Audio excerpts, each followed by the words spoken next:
I have a very serious speech here from Council of Governors, but I don't read, I'm not used to long speeches, so I will be jumping. If I see the speech is a lot of English, I jump, I go to another paragraph. Will you allow me to do so, to save on time? Once again, allow me to welcome all of you to Uasin Gishu County.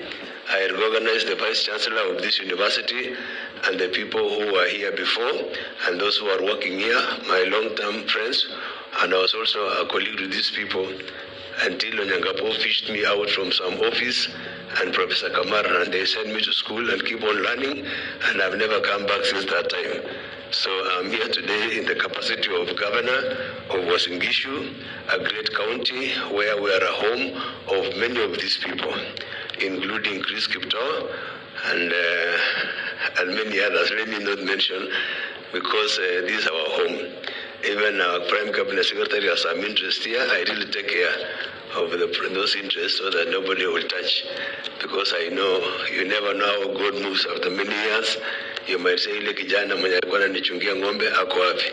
Hakuja asimame karibu na mimi. Na unajua ni kukula tu, hakuna kazi ingine. So let me also appreciate the farmers. We were not told exactly when to mobilize farmers, but if we had given us an indication, we have so many farmers around through our cooperatives. They will be here. We have over 800 cooperatives in Uasin Gishu. Tungeleta hao wote hapa, ingekuwa kama political rally. Tungeanza kuimba two-term. But for today, it's a very serious engagement where a partner is coming to save us, and they are not saving us for only 1 year, 8 years. And now that Uasin Gishu with the headquarters of INREP, I'm telling you this is a blessing. Don't you think it's a good thing? Yeah, so before I move on, we have our county assembly. For the first time, they rarely come here, but because of this, the 34 point something billion, they are here, and I know why, because they represent people. Do you have that faith? Allow me again to boost the ego of Vice Chancellor, that quite a number of these great people, who is who in Kenya, they came from this university. It was called University of Chikwele campus those days. Professor Kamar, who later went to become the Minister for Higher Education, and again the Senator of this county, who was from this university as a colleague. Again, Professor Onyangapo, who was the principal here, left to become a senator, a governor, and many things, was from this place.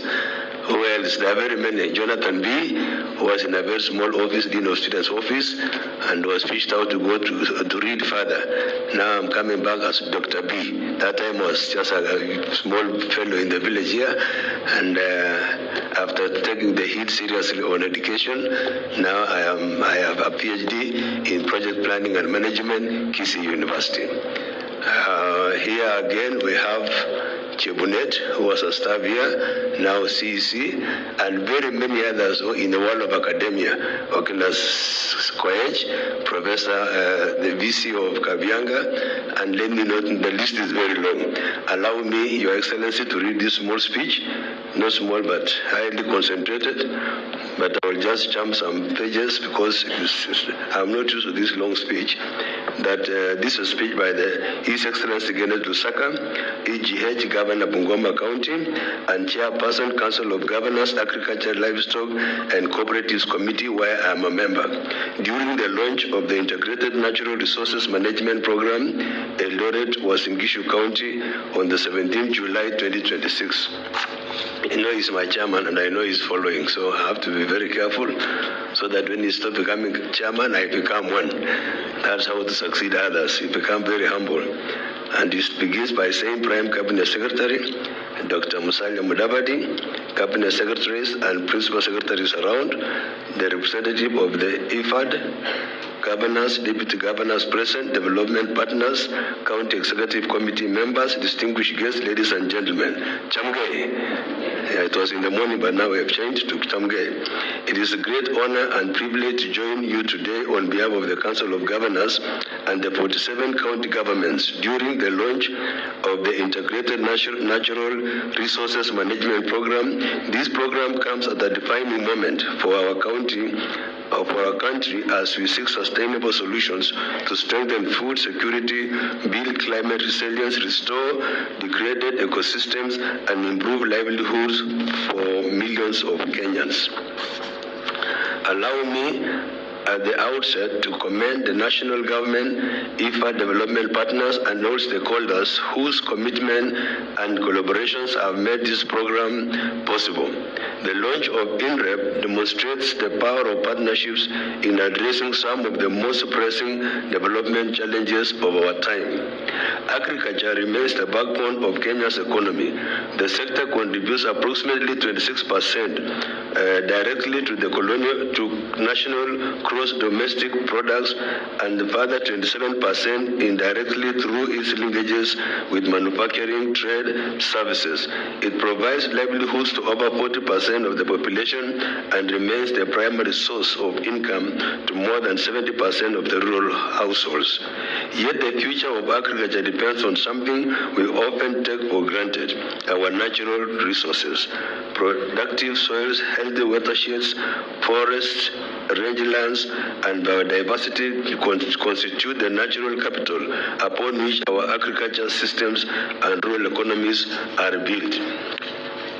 Today, Kenya faces growing pressures arising from climate change, land degradation, declining soil fertility, deforestation, shrinking water resources, and increasing competition for land. These challenges are already affecting agricultural productivity, food security, livestock production, and rural livelihoods across many counties.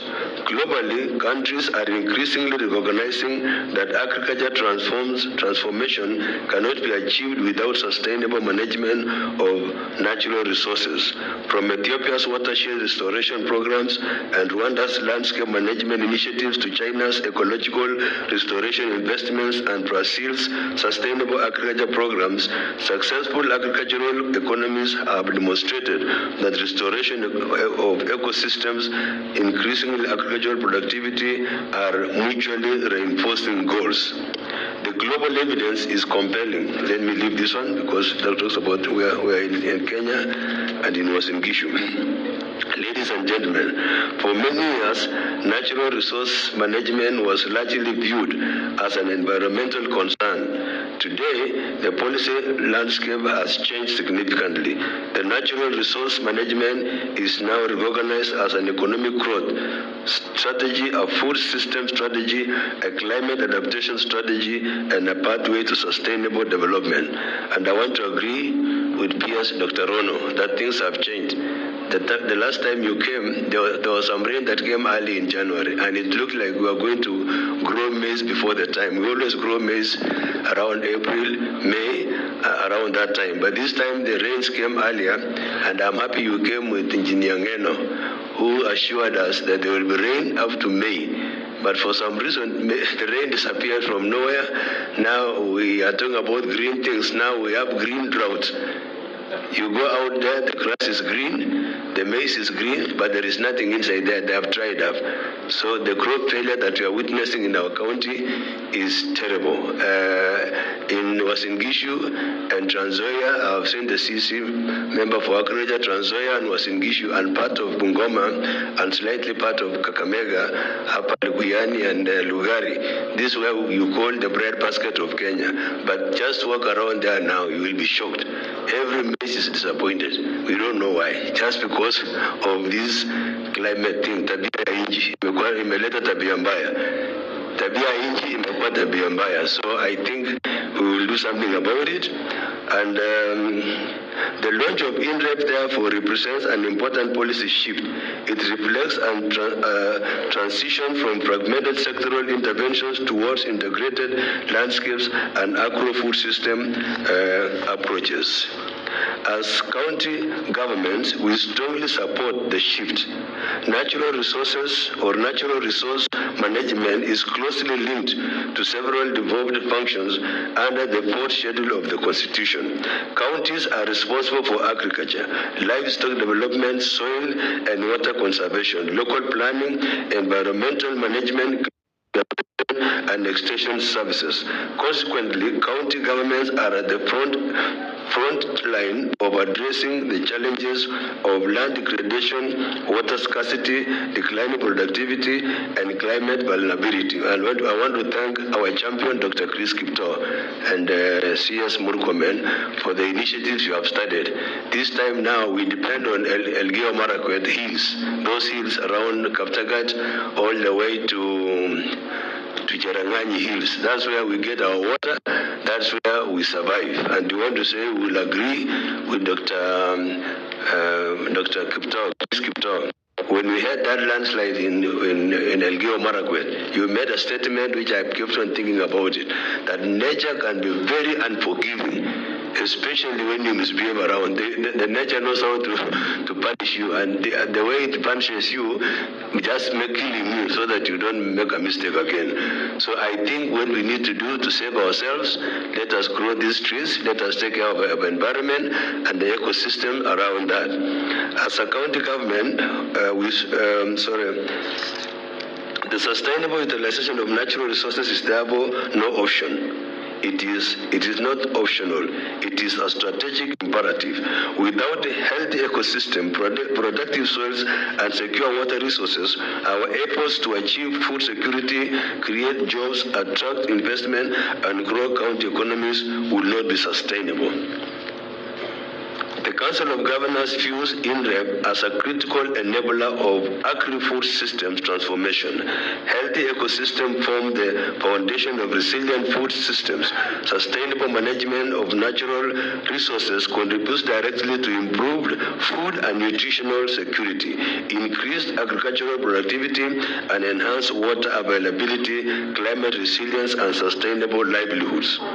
The program complements ongoing national and county investments under the National Agricultural Value Chain Development Project, NAPCDP, and under the Food System Resilience Program, FSRP, and the Kenya Livestock Commercialization Program, KELCO. The County Aggregation Industrial Parks, KIPES, initiative and other county-led agricultural transformation programs. And I want to announce to the people of Uasin Gishu that our county aggregation industrial park is around 90% completion, and very soon we will embark on very serious campaign on emphasizing on the value chains that we require to make that KIPE operational. So we will deal with milk, we will deal with cereals, we are talking about potatoes, we are talking about green leaves, we are talking about coffee, and I want to thank Chris again. I learned many things from you. The problem with you, you're not a newsmaker like me, but you just do a lot. But when we see you acting, like providing alternative way of getting food stuff or getting some monies for something like that, it gives us a lot of motivation that you can also change lives. That you don't have to work in an office from 8 to 5 for 31 days to get a salary. That's long for a politician, even in Balisana. That's the end of the world.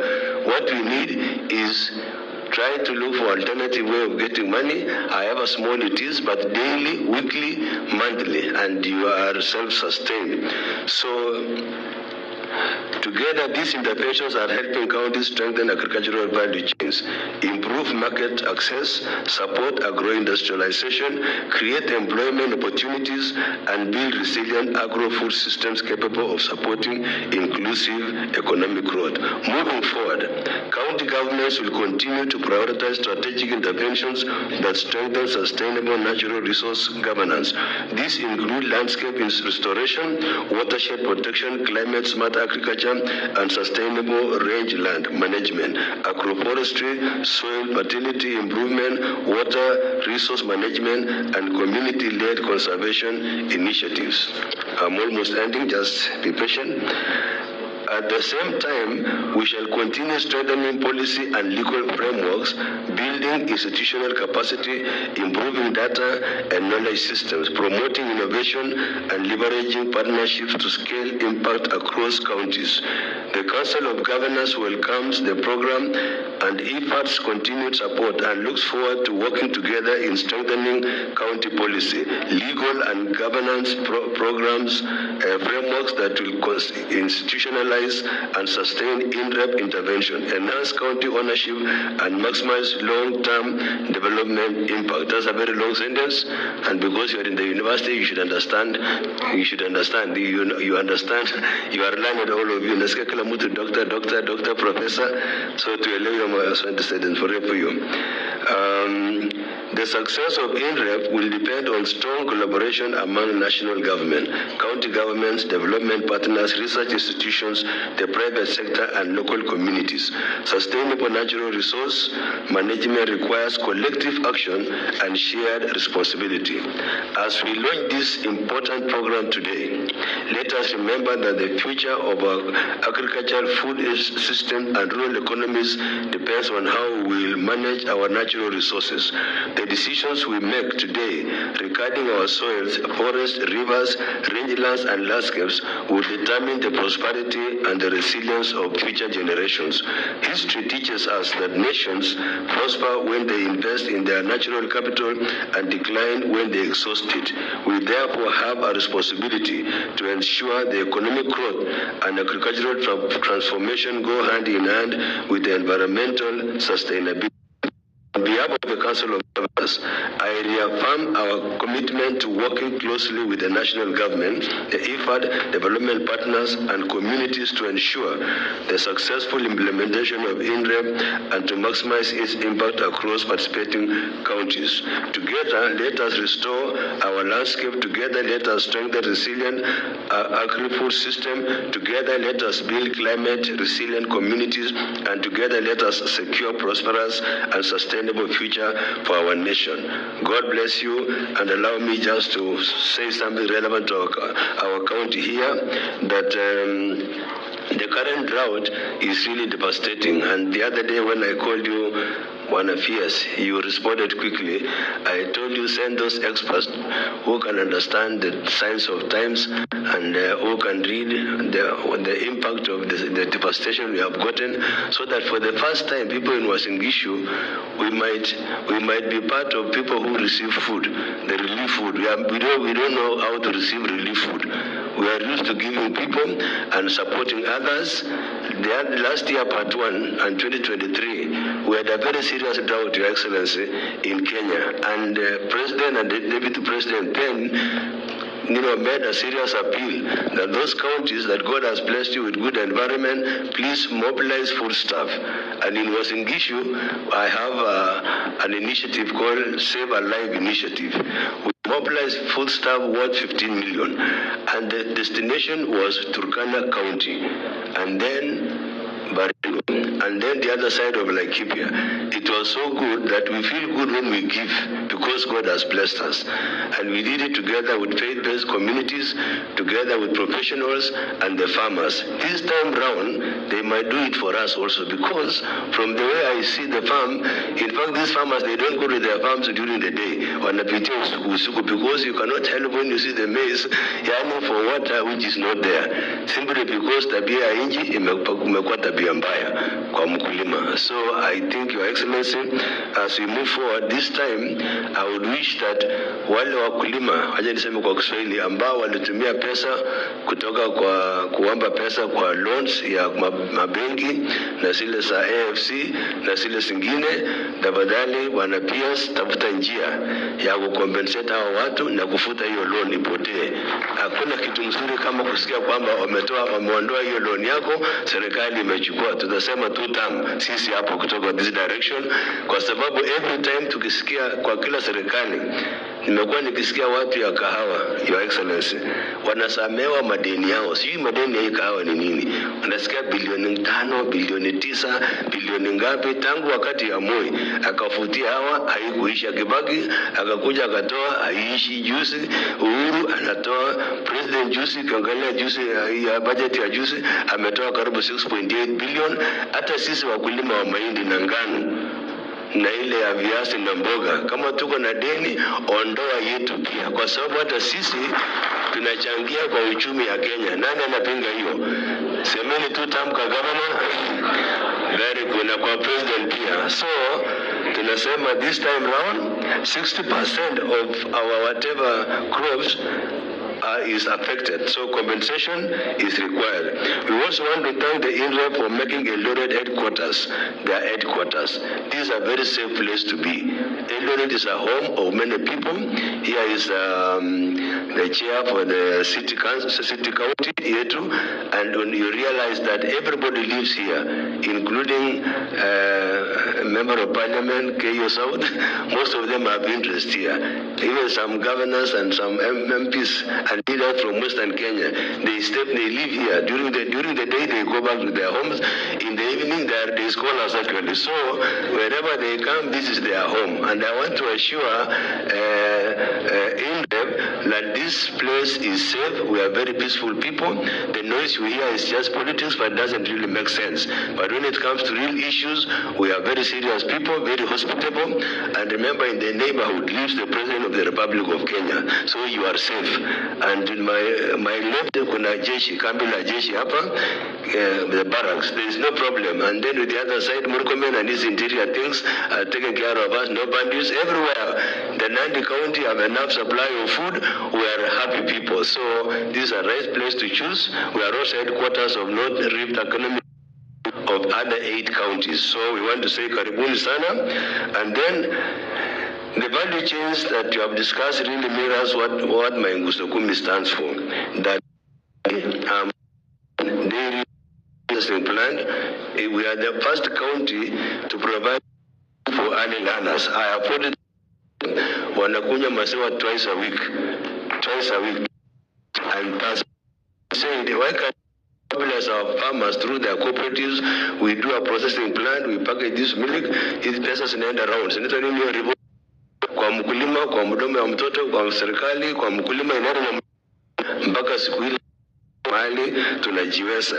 Ya pili is the chicken apoto, anasikia sasa hapa tuko na mambo ya poultry. Hii ni kazi kidogo ya wamama, tunasema ni ya wamama. So wamama nitawapangia wale wasingishu jinsi through my MCS and others tuwatafutie tule watoto wa kuku, tunaita nini hizo vitu?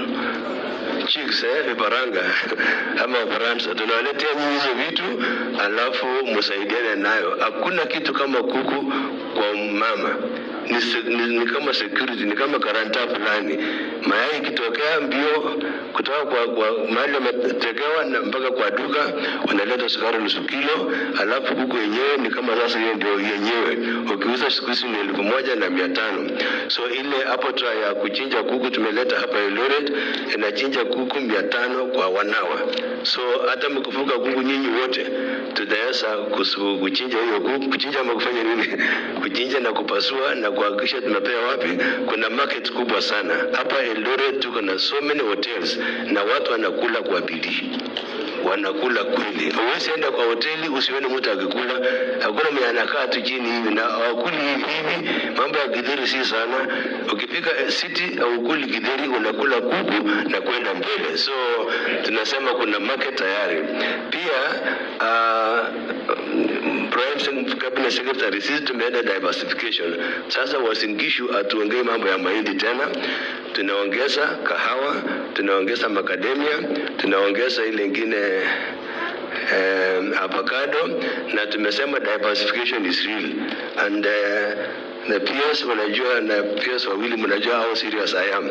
Mpaka sasa tunahitaji almost 3 million seedlings, lakini hii mvua imetusaidia tusikuwe na hiyo pressure ya seedlings. So ndani yangu nasema isiendelee, lakini at least imekuwa shida. Wakulima wamechimba mashimo na wanangoja. Walipanda mahindi imetoa vichwa juu ya kahawa, hata jiweka hata moja. So I'm very sure in the next 1 or 2 weeks, I'm not a prophet, but I believe in God, kutakuwa na mvua ili tupande kahawa tuendelee. Na kule tumeweka sasa factory ya kahawa. Na juzi nilienda kwa kina kahawa. Kwa kina kahawa ni Australia. Na not Australia but Brazil. Na nikaona vile kahawa iko. Everything that you see in Brazil, I wanted the kings of coffee on earth. Nikaangalia the city The infrastructure, railway, universities imejengwa na kahawa. Nikisikia Kiptoo akisema mambo ya kahawa, I listen because najua he knows what he's talking about, kwa sababu hailipwi na Kenya shillings, inalipwa na dollars. Kahawa ni dollars, na tumehama huko na tunaona sasa that is the way to go. Kama kuna kitu wataongea juu yangu baada ya mimi kumaliza hii mambo ya dunia, hata nikiwa mbinguni, nafikiri mbinguni tutakaa tukiangalia chini mahali ulikuwa naishi. Watu nitakwenda sikia wanasema mti ya kahawa ni Koti Moja, nitafurahi sana. I might come down, bless you and I go up. So tafadhali sisi tuende kwa hii laini. So tayari tumejenga factory ya kahawa, inaendelea. Nimeenda nikatafuta hiyo mashine ya kushaga, iko kwa ISIS, inakuja tukamilisha. Hiyo ni njia ya kuempower watu. Alafu hapo Uasin Gishu Ainabko area ni watu wanategemea viazi. So as a result, because of transformation in agriculture, tumejenga a processing plant ya viazi na pia a cooling store ya hiyo viazi isiharibike. Kwa hivyo wakulima wangu wakula Ainabko, tafadhali msiuze hiyo viazi ovyo kwa barabara. Kuna hiyo machine inakuja, tutengeneze chips, tutengeneze crisps na related things that come along with potatoes. So let me conclude by saying we support the 8-year plan for INREP. We really support kwamba inaenda miaka 8 na unajua sasa mimi niko kwa nataka 2027, that means hata mimi nitakuwa ndani mpaka 2032. Sina mmoja imeandikwa hapa kwamba inaenda 8 years, so msinikatize waje niende tu namna hiyo. 2027 niruke tena niendelee mpaka 2032 mahali kitu naishia. So and then we appreciate the ministry has been very, very supportive. Ministry of Agriculture and Environment have been very supportive, and that tunasema thank you very much. And then some announcement that this Eldoret has become so significant place that the president, in his own wisdom, and the governors from around, we are going to go host Mashujaa Day in Eldoret. Unajua Mashujaa Day ile watu wanaenda Nairobi, sio wanaenda wapi this time, watakuja kwetu. Na tumesema tunaenda kustrategize mimi na governor Nandi na governor wa Elgeyo Marakwet, tuhakikishe kwamba tutafanya a very beautiful ceremony, tukaribisha watu wetu, and then we shall share wageni wakikuja, wengine walale Elgeyo Marakwet, wengine walale Nandi, wengine walale hapa, wengine tusukume kwa natembea, kwa sababu we are a family. Sina mna hiyo. So tunasema tutakuwa tayari kukaribisha hiyo. Tamwambia president Uasin Gishu is very ready pamoja na neighborhood. Others, thank you so much. We support the president, we support governors, we support you, Prime Cabinet Secretary Dr. Musalia Mudavadi. You are a very humble man. I wonder whether you get angry sometimes. Every time I see you, you smile, you are not in a hurry, and things need not to be anything. Wewe unakaa tu mtu soba. Tunasema Mungu akusaidie na tunakuombea. And you know that, you know I mean it. Tunakuombea, saila utuoni, ndio tunakuombea. Na kabla sijaleta waziri ulikuja hapa when you are Minister for Health. Nikakupeleka Ziwa and we launched SHA. And then there was a man who was living with disability, promise motorized, what do you call these things? Motorized wheelchair. Alafu while you are away, nikasikia umehama tena kwa hiyo health, and then I could not reach you, and whatever you are doing is not related to Ministry of Health. So I stepped in, nikanunua, nikapatia mtu, nikasema waziri ameleta. So they are giving you a lot of thanks, and I don't know where to get you. Kwa hivyo, hizo matangso nilikuwa nimechukua kwa niaba yako na kurudishia, kwa sababu wewe ndio ulianzisha maneno. Si nimekuwa mtu mwaminifu. So